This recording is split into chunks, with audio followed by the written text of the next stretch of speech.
Welcome to On Texas Football. Time for State of the Program, our weekly look at the big picture items covering the University of Texas. Brought to you by our friend Adam Lowy over at the Lowy Law Firm. I'm Bobby Burton, joined by Rod Babers and Gerry Hamilton. Guys, I thought we'd take this off week to discuss roster construction, not just this year, but going forward into next year as we look ahead. We're about a month away from National Signing Day, actually an exact month away from National Signing Day. Also, there's portal coming up in 2 months. And I thought we'd take a look at the needs or possible needs of the Longhorns.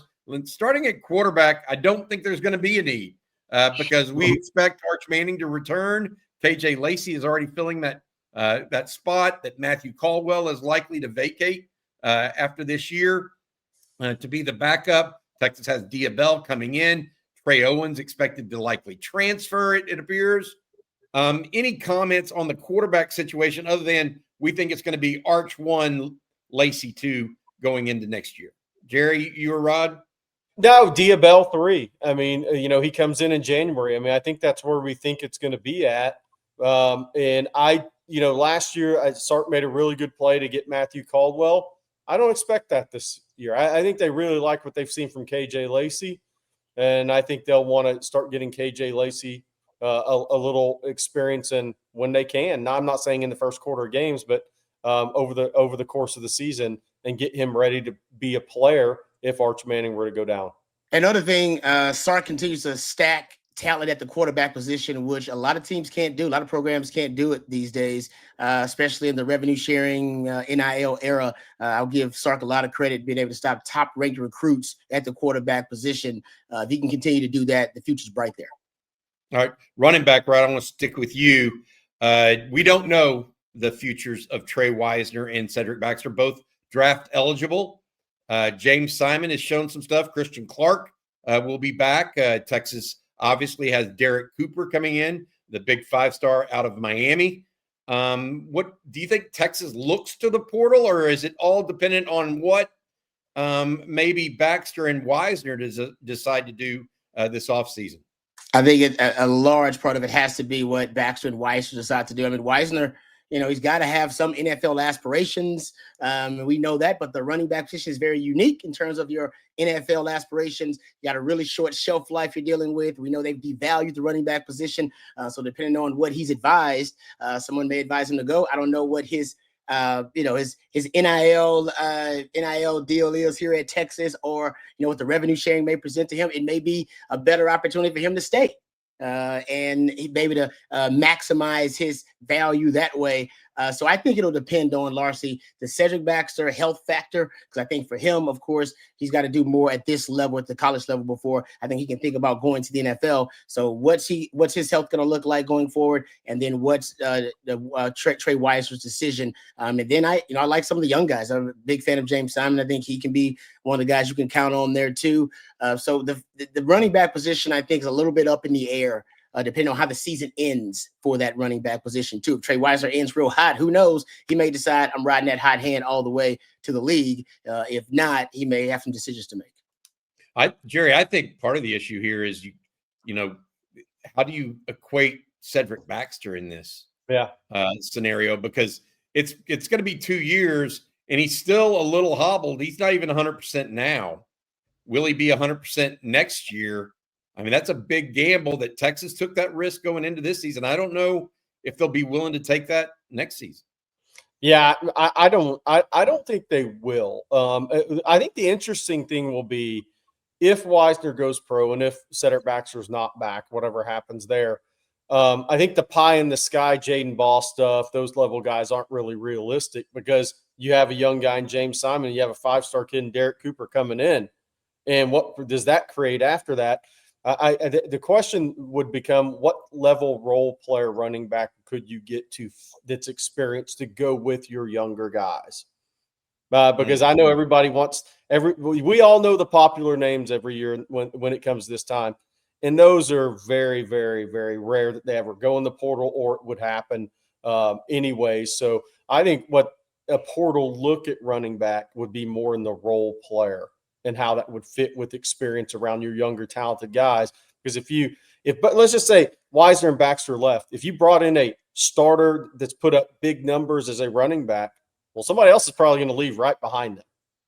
Then you get into the depth issue.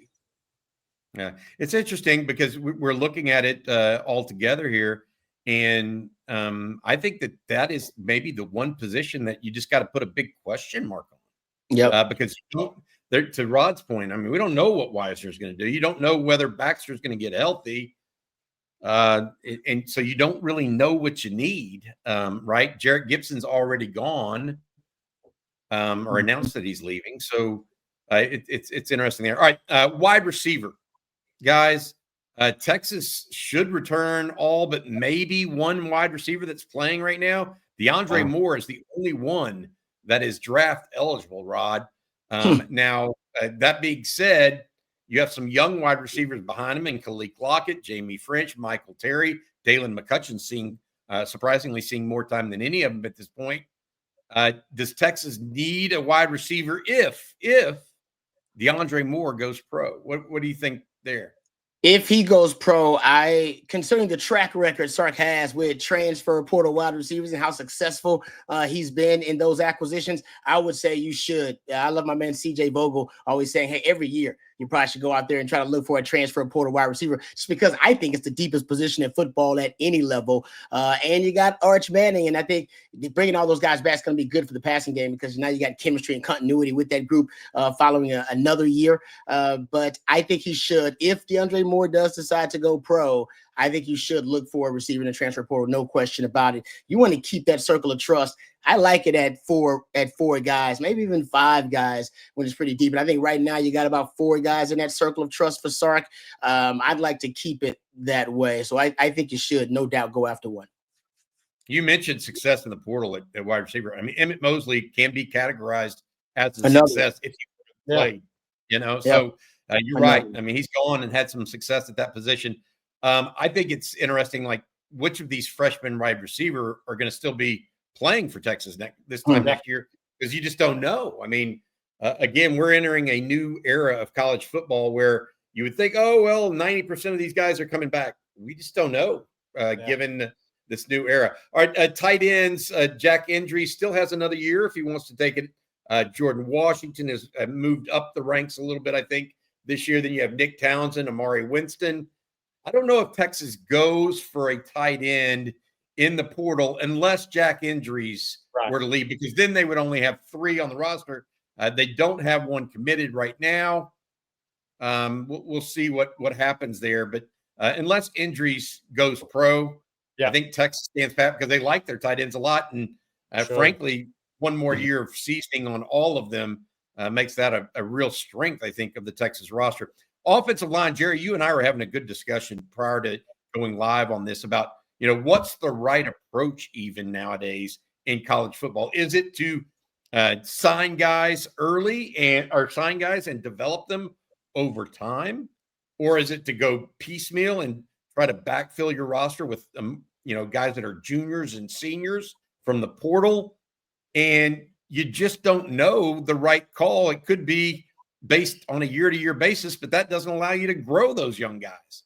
Now, Bobby, what's interesting is when you recruit offensive linemen, a lot of times at these power programs, you're talking about 2 years of development. At least. We're going to develop you 2 years and get you ready to play. Okay, so what happens then if guys are redshirting right now, or they're freshmen, or they're in that year 2 of their development, and you switch gears and you say, no, we got to go get a couple of guards in the portal. We need experienced guys. Well, then you're going to lose some of those guys because they're going to be like, okay, you've changed course on me, so now I'm going to change course on you. Why would I stay and develop? And so what's interesting about the offensive line, I think that's a little different, is it's the longest developing position on the football field, whether that's physically, whether that's technically, all of it. That's the position that takes the longest to develop. So you have to develop these guys to have the numbers in your program you need. If you hit that portal, man, that becomes a vicious cycle, and I think it's going to be hard to ever have depth on the offensive line. And then you're in a catch-22 then, if you go for one guy, that's different. But just say you went for 2 starting guards in the portal after this year. That's really going to hurt your high school recruiting in the future and that development and what you're telling kids about how you want them to develop, because they're going to say it's not what it's looking like now. So what's the next thing you're going to tell me? So that's where offensive line's different. It's hard to be a portal program on the offensive line and truly build the depth you need over time, because you're not going to have the numbers. 2 tackles return with Baker and Gooseby. We think Gooseby's coming back at this point, right? Tackles like Gooseby and Baker, but then the 3 middle spots with Hudson, Robertson, and Campbell could be vacated. Robertson actually has another year if he wants it.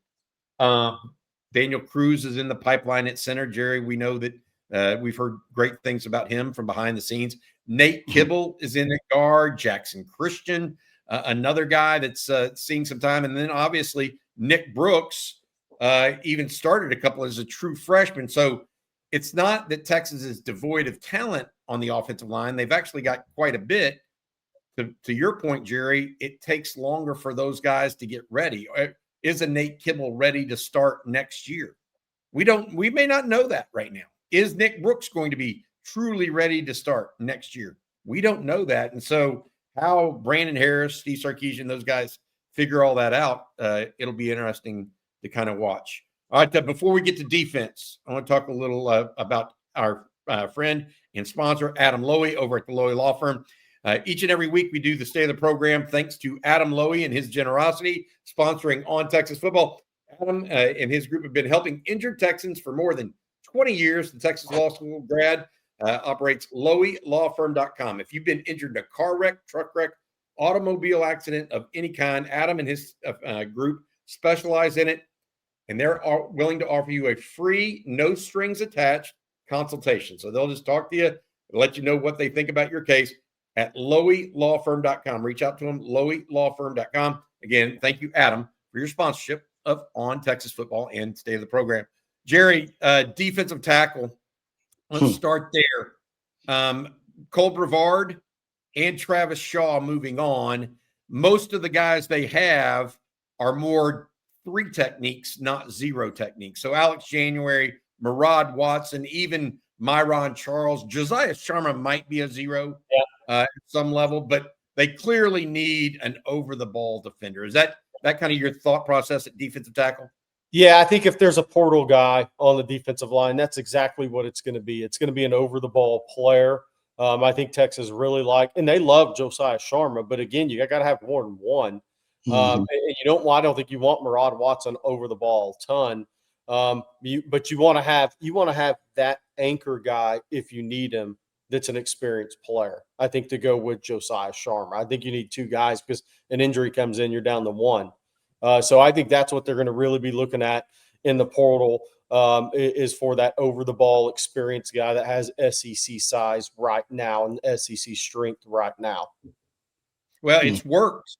I mean, frankly, short yardage defenses worked again this year when they went out and got Shaw and Brevard. It's helped, along with Alex January coming on. January, by the way, playing more snaps than any defensive tackle on the roster right now. I thought that was interesting. I looked up those stats before coming on. The other thing, defensive end. Rod, Texas is going to lose Ethan Burt for sure. His draft stock has to be improving right now. No question. Colin Simmons is maybe one of the best defensive players in college football. You think he's going to be back. Then you look at guys like Zena Omozio, Lance Jackson. They've got a young Smith Orogbo over there. All possibilities. Brad Spence is playing end, although he might take back the linebacker next year. What are your thoughts on what they could or should do? And does it depend if, say, they lose one of those guys somehow, some way to the portal? Because I think that's a little bit of my concern is what happens if a Colton Vosick or a Zena or one of those guys somehow, some way hits the portal. It feels like you have to backfill there, even at any rate, even a Justice Terry, for example. Yeah, they haven't lost much, though. The way they rotate guys, I think, helps them in that conversation about potential attrition. They're so deep there. I mean, they like Zena. They played him early on this season. We talked about how surprised we were they played him early. And Lance Jackson, I mean, they think he's a star. If you go look at his pressure rate and some of the metrics, I mean, they're through the roof for that young man. So I think his future is really bright. We talked about Colin Simmons. This guy's going to be a top 10, top 15 pick, whatever he leaves. And then you got some of the other guys. So Trey Moore's got a guy that you moved around. He's going to be gone. Maybe a Brad Spitz kind of fill in that role of a guy that provides some, because some hybrid ability for you, a guy that you move around the front a little bit. So I like his role there too. I just think they're so deep. So yeah, Colton Bosick, I think they're so deep that I even brought this up last week. We haven't even been able to talk about guys like Colton Bosick because some of the younger guys have really stepped up, like Zena and like Lance Jackson. So I think this is once again a position where they're so deep, they actually can't afford attrition. You would not like to lose some of those guys, but you actually can afford to lose a couple of young guys. You wouldn't like that. And I think they will avoid that because they play a lot of these guys, man. They rotate a lot of guys on the defensive front, even actually probably to my dismay sometimes. I actually don't like they rotate so many guys in critical moments, but they keep them fresh and everybody gets reps. So I think they'll be okay there. I think they can avoid attrition, even though they could deal with it because they're so deep. All right, linebacker spot. Gerry, I want to talk to you about this because, look, Anthony Hill's gone and should be. Yes. Future first-round pick, we think. Then that brings them back to Leonga Lafau and Anthony Smith. There's not that big, husky middle linebacker that can rush right in the middle of the defense anymore with that, like you have with Anthony Hill. Do they need a big linebacker? I know they love Bo Barnes, but he's young, with very little experience. It seems like they might be looking for a middle linebacker at least to be that inside run stuffing guy a little bit. What do you think? Yeah, the only way they don't is if they move Brad Spence back to backer, which I don't. That would be interesting. That would be the only way because he has played that position before, but they haven't shown that they want to do that so far, right? So if Brad Spence stays at more of the hybrid edge, then I do think going to the portal for linebacker. Now, do I think it's going to be some frontline starter that had 120 tackles last year in college football? Probably not. Do I think it's going to be a guy who can be a quality player for you and be that rotational guy with the other guys you have? I do think that is certainly on the table. A lot depends on what they do with Brad Spence. Interesting. And how Anthony Smith develops over the summer. I mean, right? But you're not going to have that time. You got to make the portal decision by January. So maybe you have to make a decision based on where they're at right now, not 6 months from now. And by the way, when you have a 5-star player like Tyler Atkinson coming in, he's not coming in to sit. So that's probably going to factor in as well. And it should. Because I mean, Anthony Hill started 4 games into his freshman year? Yeah. That's sound right, 4 or 5. So maybe that's true. All right, secondary, Rod, I left this for you because you're the corner of the day.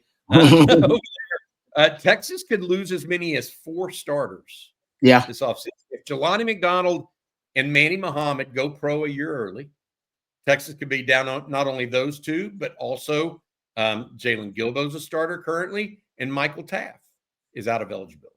So that would be 4 or 5. Only Grayson Littleton returning. You look up. Yes, you have Jonah Williams. Yes, you have Xavier Filsaime. You have Littleton. You have Cade Phillips. Do they need another corner in the portal if someone leaves early, like Muhammad? That would be my concern. And would they perhaps even need a safety? They're losing a lot potentially in the defensive backfield. 4 or 5 starters potentially. Again, I think it's one of those where you worry about it, but you don't know what's going to happen or transpire until NFL draft comes around. Yeah, as a coach, right, you got to hope for the best, but you got to plan for the worst. I mean, you're hoping that is a decision you got to make. That would mean that Manny Muhammad balled out to end the season, and so did Jelani McDonald. So you have those decisions that you would have to make. I think you should try, if you can, get you a high caliber player in the secondary, whether it is a corner or whether it's a safety. I would go after one. You're losing too many proven commodities back there, period. And whether one of those guys ends up staying and one of them ends up leaving, Jelani McDonald or Emmanuel Muhammad, still losing Michael Tabb, you're still losing Jalen Gilbo. It's just a lot of youth and inexperience you're going to infuse into your secondary. And, I mean, those guys have really high ceilings. You're talking about Jonah Williams and Kobe Black. I think Derek Williams is the guy that's going to be, once he's fully healed up, I think he's a guy that can be a starter for you. Grayson Littleton, of course, coming back to man the nickel spot's going to be good. Xavier Fields to me at safety. So you have a Cade Phillips, I think is going to be a star for you at corner. But those are unproven commodities for the most part. If you can get, now I'm going to say Makuba as an example, but I mean, they don't just grow on trees. But if you can go get a guy that has proven himself at the power forward level to be a rock solid starter in the secondary, safety or corner, I would take a chance and bring him in. I think it can only boost the competition at corner or at safety. I love the young guys. I think Kobe Black and Cade Fields are probably going to be your two starting, at least the front runners to be your two starting corners. Grayson Littleton is definitely going to be a starting nickel. I think Derek Williams going to be a starting corner. Let's assume Muhammad and Jelani McDonald leave, along with Taff and along with Jalen Gilbo. I think those young guys can win those spots. But it can't hurt anything to bring in a proven commodity to boost the competition and to give you a little bit of insurance in that secondary. I want to mention, because Rod brought up Jonah Williams. No. I think it's going to be interesting how this plays out, because we had Jim Schlossnagel on Coffee and Football, and he's talking about how excited he is to get him earlier for baseball. So how does Texas need to take a safety in the portal? Because Jonah's not going to be there. So he's going to be on campus for 2 spring practices and taking part in 0. And what does that really look like for his development long term? When is he going to be forced into making a sport decision? I think that the way this baseball season plays out could be interesting. You're right. Good point. You look at this, the next piece, I think they need to I'm with Rod. If you can, by any stretch, get a Andrew Makuba-ish level player, 1st through 3rd round draft pick. Yeah. Right. That's got 20 starts, 25 starts.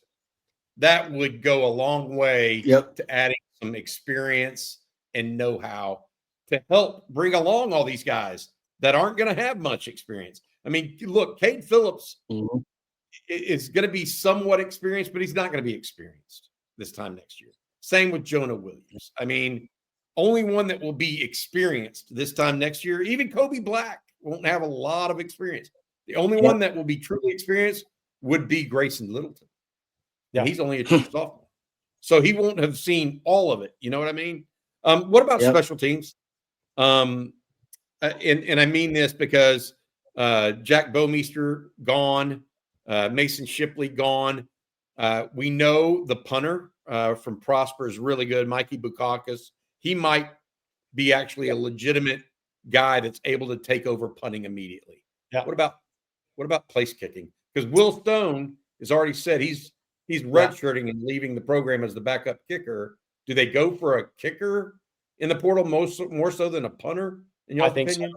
I think so. And look, I think Jake Collette's a good kicking prospect. He's having a really good senior year, but that doesn't mean year one, right? Yeah, and I think if there's a high-level kicker out there and a Mason Shipley replica out there, I can see Texas going that direction and needing to go that direction unless Jake Collette comes in, but you're not going to know that in spring practice. That's the thing. There's one portal window now. That decision's got to be made in mid-December. So I do think I could see Texas going for a kicker that has experience and getting Collette a year into college before you make him the guy.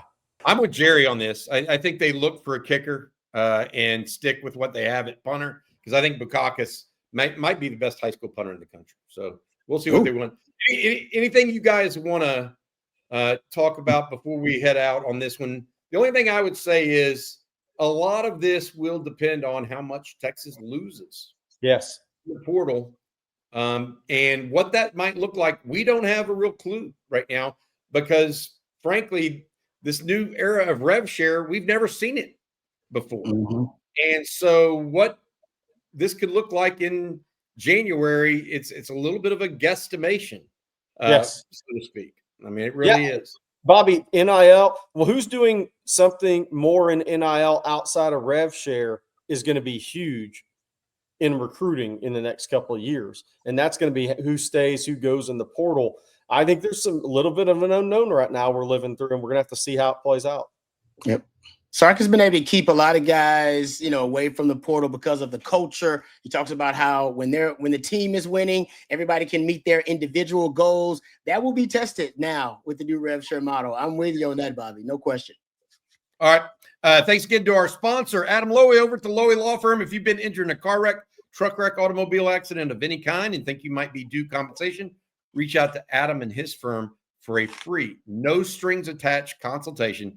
Adam, again, has been helping injured Texans for 20 plus years. Thank you, Adam, again, for your sponsorship of On Texas Football and the state of the program. That's LoweyLawFirm.com. All right, Rob Babers, Gerry Hamilton, and our producer, Matt Hutchinson. This has been State of the Program. You guys will be back with a little bit more later today. Hook 'em horns. Hook 'em.